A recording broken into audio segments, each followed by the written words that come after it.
Maybe I'm just nostalgic, or maybe it's truly magical. Oh, when I see that castle, the feeling is truly magical. Maybe I'm just nostalgic. Maybe it's truly magic. Maybe I'm just nostalgic. Maybe it's truly magic. Once again, I'm not Andrew. But I'm still Brooke. And this is the DisNeato podcast. Good try. I tried my best. So, Brooke. So, not Andrew. About 15 years ago, Stop. a movie came out. Yep, it did. Pirates of the Caribbean. Yep.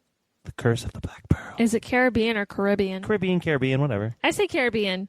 I do too, but I think it's supposed to be Caribbean. I think it's supposed to be Caribbean. I saw it in theaters when it came out. I saw it in theaters 3 times when it came out. Okay, I didn't do that, but I saw it in theaters with my friend Kirsten and her dad.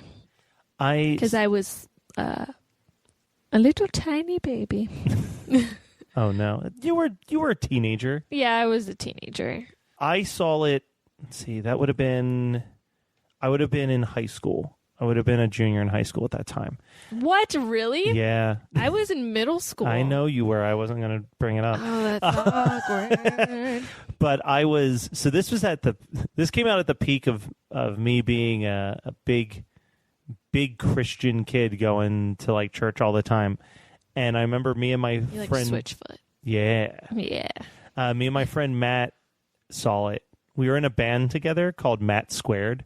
Oh my God! Not negative Mattitude. No, that's Matt Foraker and I's band. I know. But yeah, we were Matt Squared, and he convinced me to play drums for his like youth group band because it was Vacation Bible Studies or Vacation Bible School. And the theme was pirate themed. So we were like, oh man, we should totally see Pirates like right before then. And we saw it and we're like, this movie's amazing. And then we just like, we would be like sitting around during lunch break and we'd be talking about the movie and someone who also was volunteering would be like, oh, that sounds really cool. And we're like, you haven't seen it? Let's go see it after Vacation Bible School's over. And like, you know, Vacation Bible School would like wrap up at 2. And then we just hop in a car and drive to the movie theaters. So we did that like 3 times in 1 week. And I'll tell you what, by the 3rd time, not worth seeing it 3 times in the theaters. Like, it's a fun movie. It's a good movie. It's a really good movie. So Kirsten and I loved Lord of the Rings. And that was like during a time when all that was coming out and Orlando Bloom was like super hot. The first ever trailer showed before 2 Towers. Yeah, see, this is all making sense now. Because we loved Legolas and we loved Orlando Bloom. So we were like, oh, we have to see him in this. And so we went and saw him. And I loved it. I think that it is, and I'm sure that we'll get into this. I think that the sequels have really hurt how good the first movie is. So I stopped watching the sequels after the 3rd one because I was like, this is making me hate it. Yeah. And I loved the first one and I don't want to hate it. So I stopped watching them. Yeah, I still think the first movie is a very good action movie. Mm-hmm. And there's a lot of reasons why, which I've written a ton of notes about. But let's start with the beginning of Pirates. Ooh. The year is 1967. Wow. And this is when Pirates opens at Disneyland. It actually was the last ride that Walt Disney had any work on. He helped design it, and it opened 3 months after he died. So he never got to see the ride. It was originally envisioned as just a walk-through wax museum, and thankfully that didn't happen. Yeah. Because in 1964, while they were developing the ride, at the World's Fair, It's a Small World happened, and it was such a huge success that Disney was like, oh, let's do it as a boat ride because everyone really liked It's a Small World as a boat ride, which thank God that happened because I think that if it was just a walk-through wax museum, that thing would have been gone within a couple of years. Yeah, and forgotten. There's no real appeal there. Yeah.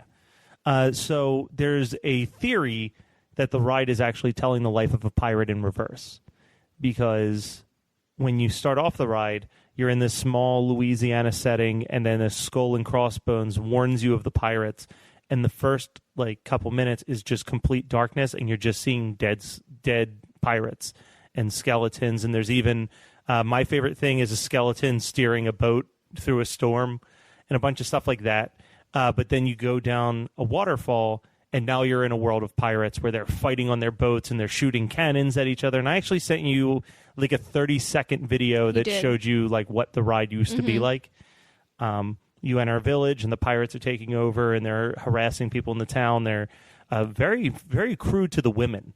Well, in there. as pirates are. As pirates are known to do. And there's a bunch of scenes throughout there that they actually tried to recreate in the movie. One of the most famous ones in the ride was a group of pirates that were trying to coax a dog to give them a key, which ended up actually making it into the movie. So, the movie Pirates, however, tells the story of Captain Jack Sparrow and Will Turner. As they attempt to rescue Elizabeth Swann, who's been kidnapped by Barbossa, and the cursed skeleton crew of the Black Pearl. If I recall correctly, I haven't watched it in quite a bit, but it's that they become undead skeletons whenever night falls, correct? Yes. Okay. I thought so. I couldn't remember if it was the reverse. Because when the moonlight like hits Barbossa, you like, yeah. Okay, he's cool. All gross. So at the time that they were making this, Disney wasn't sure if they were going to make it a theatrical release or a straight to DVD release. What? Really? Because this was not the first movie based on a ride. They had done 2 other movies prior. In 1997, they released the Tower of Terror TV movie, which was inspired by the ride. I never even saw that. I've never seen it either. But in 2002, the year before Pirates, they released Country Bears, which bombed big time. I vaguely remember Country Bears. It is genuinely one of the worst movies ever made. And it doesn't make sense why you would base your first, like, they wanted to make a bunch of movies based on different rides, and they started with the Country Bears. And I feel like Country Bears wasn't popular in the 2000s. Like, that seems like you're trying to make a movie to bring more people to the ride as opposed to using the popularity of the ride to have a successful movie. Oh, okay. Oh. So it was made for $35 million, and its total international box office was $18 million. So, oh God! Yeah, so it was that was a failure. Yeah, that was a pretty big failure. Not good. Niche geet, as they would say. No, actually, I did recently read about a movie that I love that currently has probably the worst box office bomb I've ever seen. Have you ever seen a movie called The Trojan War? No. So it's starring Eric Matthews and Jennifer Love Hewitt. Eric Matthews, like Will Friedle? Yeah. Okay. And it was a rom-com released in 1997. It was a year before Can't Hardly Wait. The movie cost them $15 million to make, and its box office was $309. Oh, my God. It's the worst thing I've ever heard. So, Country Bears bombs. That's right? like 4 people went and saw your movie. Yeah. Because going to the movies is expensive. Country Bears bombs. And they've already had plans to do Pirates and the Haunted Mansion. Did they do Haunted Mansion? Haunted Mansion came out just 3 months after Pirates, starring Eddie Murphy. Yeah. Vaguely Okay. brings that back, right? Fucking Mushu getting in another Disney movie. So at the time, they were unsure if they were going to put it in the theaters or because of Country Bears, if they were going to send it straight to video. I'm looking up Country Bears right now. No problem. Their original plan, if it was going to be released in theaters, was for Matthew McConaughey to play Captain Jack Sparrow. I actually love that. That would have been great. I just don't. I can just see like a real surfer, like like all right. Like, I love that. That's you can't do a Matthew McConaughey impression without starting off with the all right. I kind of want that to happen. Well, here's the other thing, though. So they had a different idea if it went straight to video. If it went straight to video, then they were looking at Christopher Walken to play Captain Jack Sparrow, which I think would have been very strange. Or this Could one, have been Barbossa. Yeah. Now this one I think would have been good, but it's a slightly lesser known person, so this would be why it would be put straight to video. Is Carrie Elwes, who is he's Robin Hood in Robin Hood Men in Tights. He's Wesley in Princess Bride. Oh my God! What? Yes. Okay. I think he would have been a very good but very different Jack Sparrow. Like, he would have been a very straight, just I'm a pirate. I'm doing pirate stuff. I can't see him as Jack Sparrow, but that's because I know Johnny Depp as Jack Sparrow. You know Johnny Depp as Jack Sparrow, you know him as the Dread Pirate Roberts. Yeah. They can't be the same person. No. That would be confusing. So they went through 4 different writers between 2001 and 2002 working on this script. And it wasn't until they got Jerry Bruckheimer to come on as the producer that he was like, we need to have a supernatural aspect to this story, because otherwise it was just a straight up pirates movie. And he came up with the idea of the Black Pearl, and he used that all from the opening narration that happens when you go on the ride. And the ride, it tells you that, you know, being a pirate is a cursed thing, and that bad things happen because of your choices. Then when they brought in the director, whose name I'm going to probably murder here, but it's Gore Verbinski. He signed on because he wanted to resurrect the pirate genre and do it with modern technology. But he also wanted to pay tribute to the original ride because he remembered the ride being very funny but also really scary. As I described, like there's a bunch of skeletons scattered all over the place and stuff like that. I remember being more scared of pirates than the Haunted Mansion when I was a kid, which is weird. I don't, because I didn't see them. So, but you would think like Haunted Mansion, that should be the scary ride. But I think it was just that you were in total darkness and there was these skeletons everywhere and there was lots of loud noises, whereas the Haunted Mansion's just kind of like tricks, like a lot of like visual illusion tricks. So they pushed for this to still come out because Disney was ready to pull the plug. Country Bears did badly. So what they did was they just showed Michael Eisner, who's kind of was head of Disney at that time, all of the concept art that they had. And then he was like, let's do this. And he said, there's a man that should play Captain Jack Sparrow, and that man is Jim Carrey.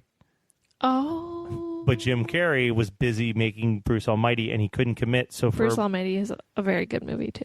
It actually was the 5th highest grossing film of 2003 behind Pirates, which was the 4th highest grossing movie. Wow. The other choice was they were really pushing for Michael Keaton. No. Yeah, I don't think that would have worked. Mm-mm. Of all of the names that I've listed, he is absolutely the bottom of that list. And I love Michael Keaton. I think Matthew McConaughey. But they ended up with, what's funny is they ended up with Johnny Depp, and I have found no information on how they came to that conclusion. All right. Yeah.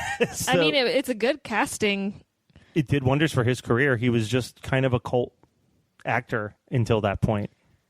Was he, though? A lot of critics assumed that this movie was going to bomb because it didn't have any recognizable lead.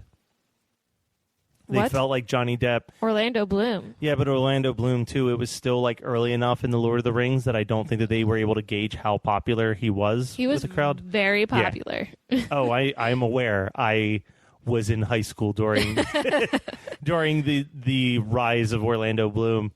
And I guess I was in college during the decline of Orlando Bloom, where you don't see him in anything anymore. He still looks good. Yeah, I'm sure he does. He's got a great head of hair. I bet that. He does. I could see that.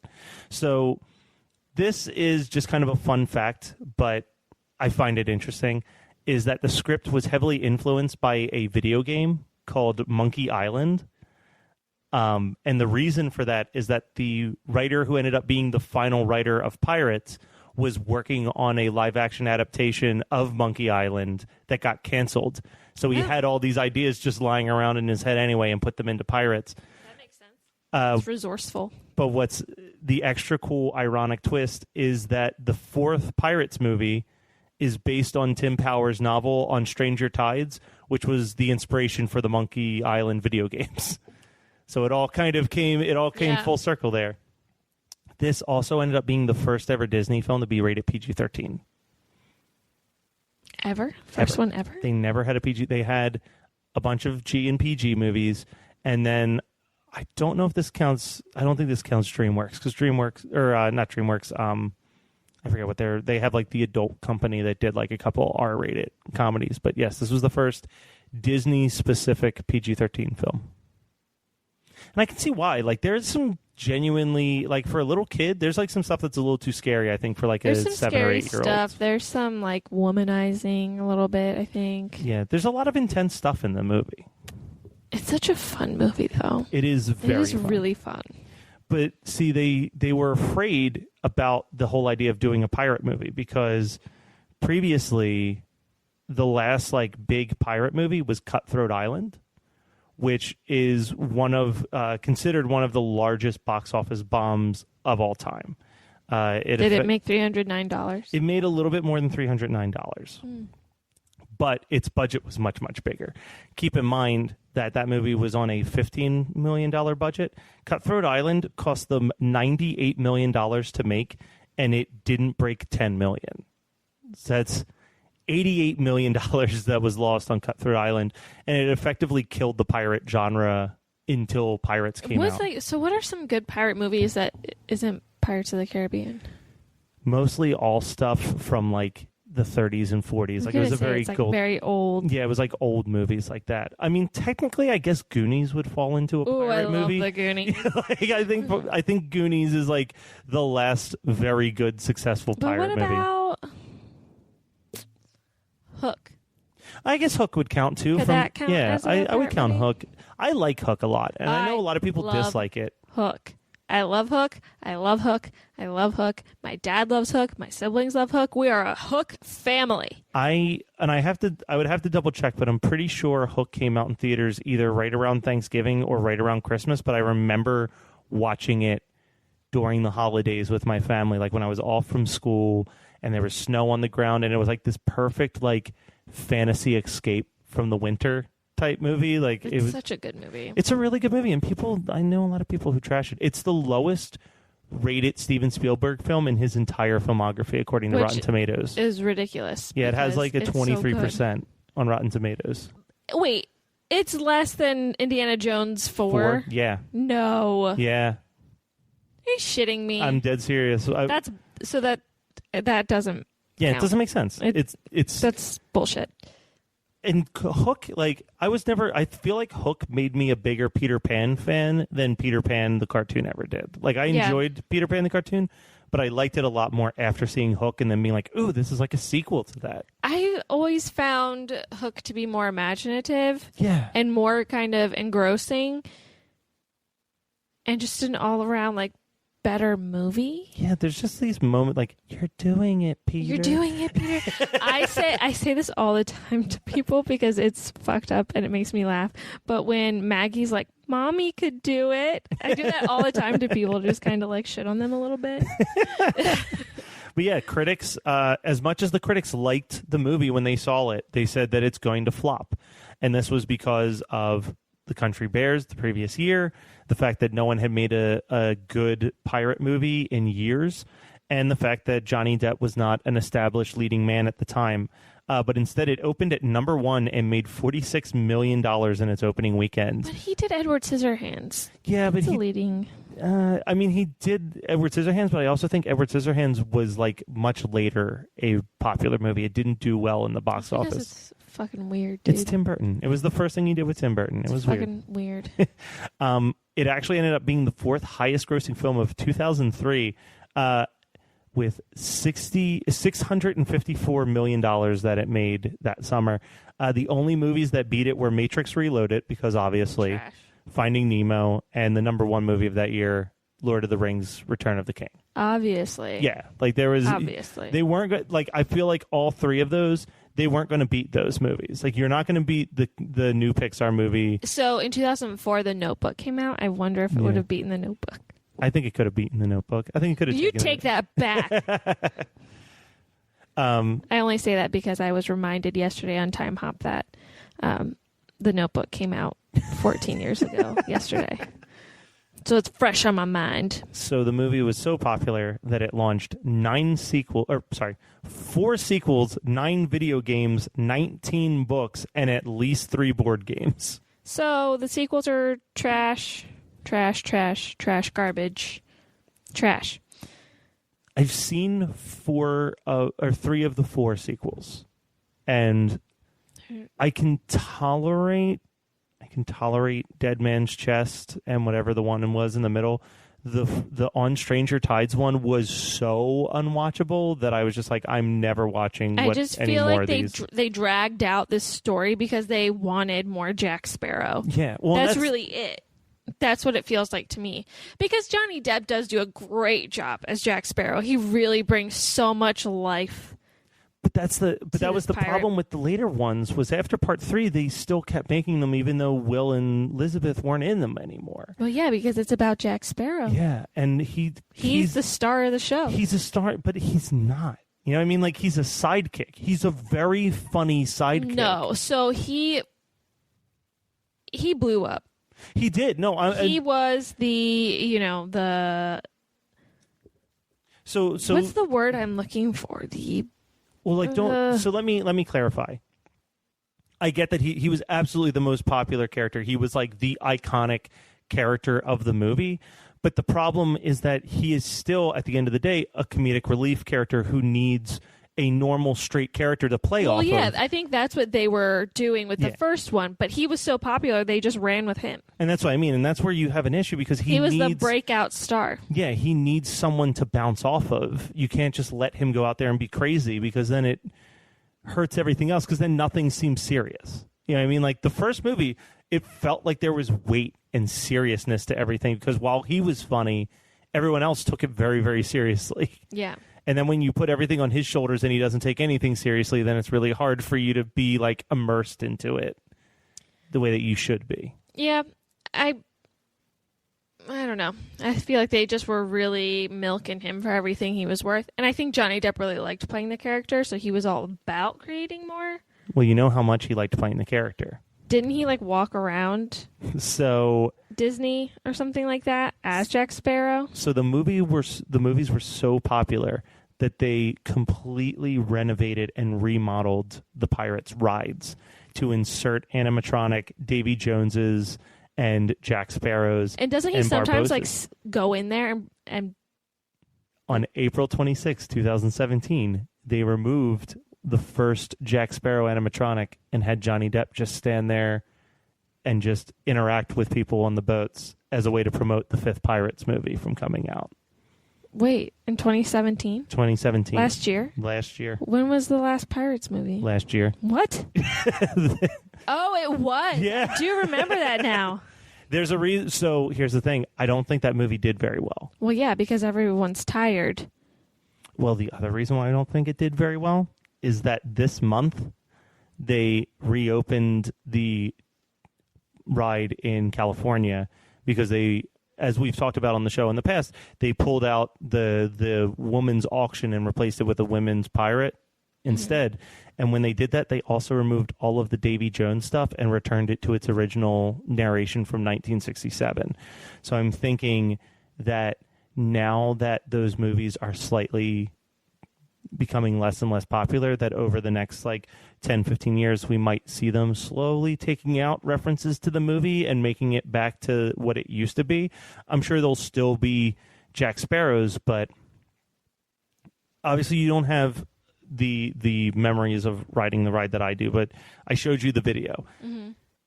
I hate going on that ride a little bit now because they redid all of the dialogue. So instead of it being these pirates having piratey conversations and just saying pirate stuff, all any of the pirates talk about is, we got to find that Captain Jack Sparrow. He's hiding somewhere around here. And it's just about finding Captain Jack Sparrow for the entire ride. Yeah. And it's just kind of like overdone. And I'm like, this isn't like... The cool thing about this ride was that for a couple seconds, I could feel like I was actually traveling through a village being pillaged by pirates. And now I'm just like an extra in a Pirates movie. Yeah. Like, this was one of those movies that I remember it came out on DVD and I would watch it a lot. Like, it was like a good... My roommate actually would go to sleep to this movie on like a regular basis. Like, it was his like... turn on the TV, pop it in, and set like the sleep timer to shut off his TV in like an hour. Now, were you connected to it in that way where it was just like a very big comfort movie, or was it kind of like you saw it in the theaters, you loved it, and you watched it a few times, but it's not one that you revisit it much after that? So I revisited it quite a bit after like it first came out on DVD and everything. My friends and I would watch it, but then after a certain amount of time, it just kind of fizzled off. Yeah, because I remember you put Jack Sparrow on one of your Mouse Rushmores. I mean, it took a while to get him on there. But well, wasn't it? That was the live action one. That was a live action Mountain. when we discovered that there was way more live action Disney movies that you actually liked than you thought. Because you're like, I've got Mary Poppins and nothing else. And then like Andrew starts shouting out names and you're like, oh my God, yeah. I'm really good with the animated films. Yeah. The live action, not so much. But yeah, I really liked that movie when I was younger. Yeah, it's a lot. really good film. I think I had a Pirates of the Caribbean shirt with Johnny Depp or Orlando Bloom on it. Maybe both. So I have a shirt that I can't wear. It's like 3 sizes too small at this point. But my friend Crystal sent it to me when she lived in Japan. Because in Japan, they very often will just like know that a phrase or a word is popular in America.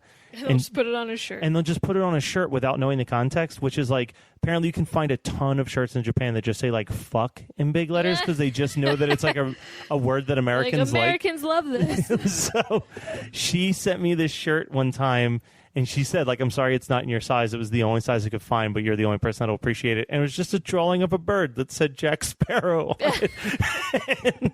and I still have it to this day because I just think it's they the don't most understand. Yeah, it's just the most beautifully misguided shirt that I've ever seen. It's a sweet sentiment. Yeah.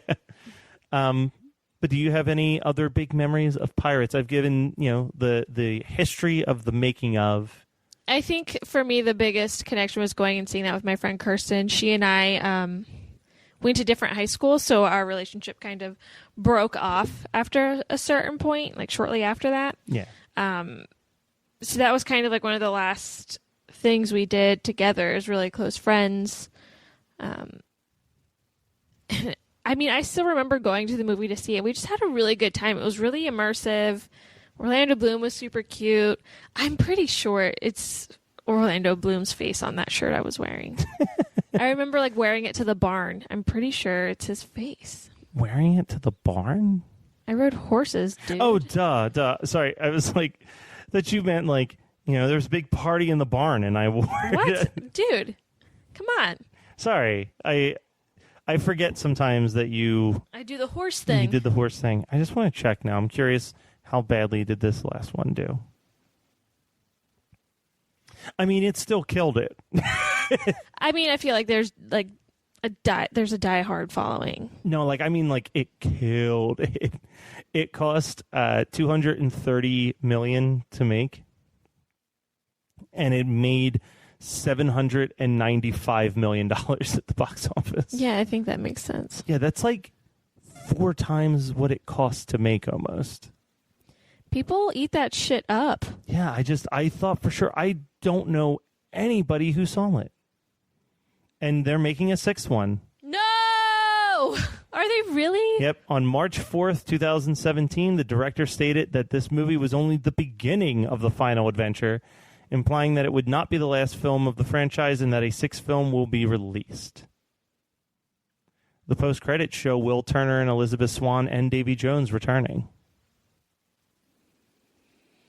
The 6th film was confirmed in October of 2017.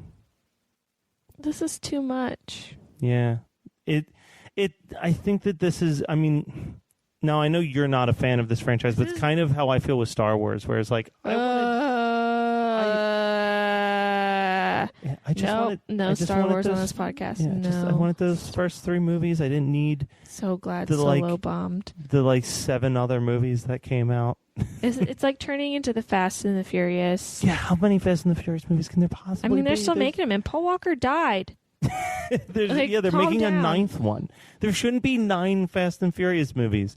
And this is coming from someone who loves horror movies where they make like 12 of the Jason movies. No more pirates. The first one's so good. I don't want to get sick of these characters. Yeah.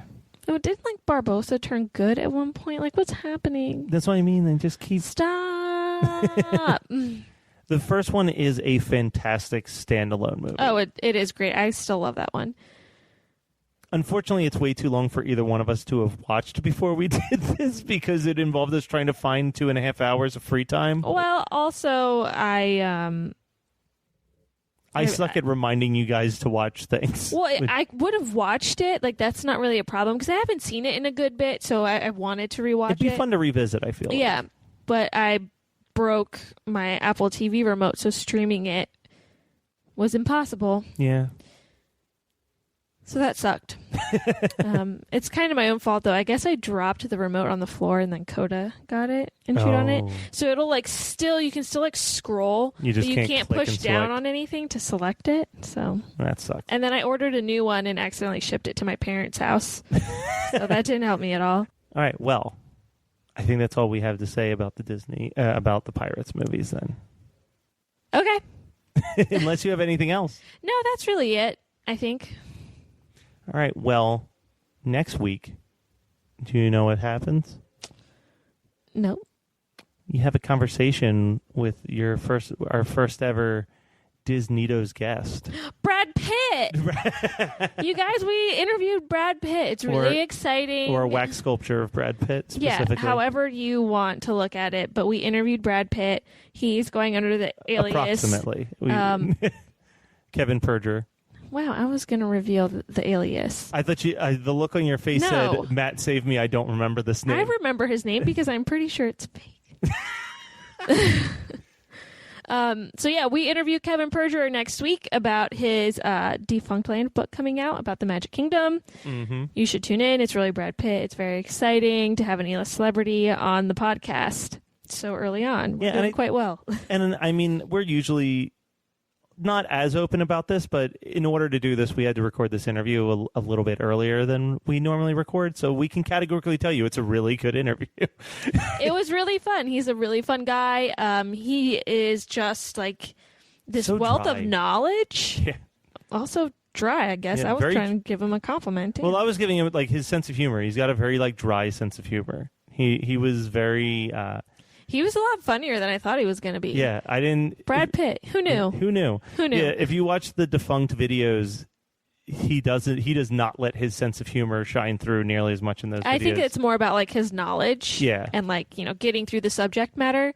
But I think this interview shows a lot of his personality. He's fun, entertaining, and very knowledgeable about the topic. So I thought it was awesome to just listen to him talk. Yes, and that's what he does most of it. And also tease him a little bit. You do. Yeah. He teases you right back, though. Yeah, he does. He just gives it right back. Brad Pitt, what a guy. What a guy. Well, if you want to tell us your opinions on pirates, where can they contact us? You can contact us several different places. You can hit us up on Twitter at DisNeato Podcast, right? Okay. You can email us at disneatopodcast@gmail.com. You can also email us from our new website, disneatopodcast.com, or our Facebook page, DisNeatos. Did I miss any? Nope, that's all of it. Woo! All right. We'll be back next week, and Andrew will be back. Or will he? Or will he? He will be back. But he'll be back. He's definitely back. He was there when we did it.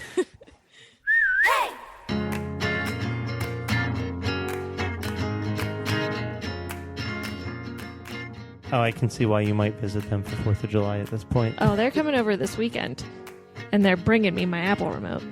Homegirl needs to stream. Once again. Look at all that bacon.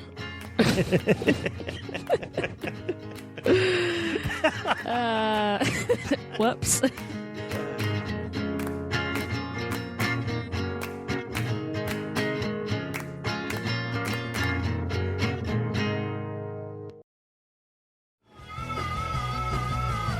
You're listening to the Geekscape Network.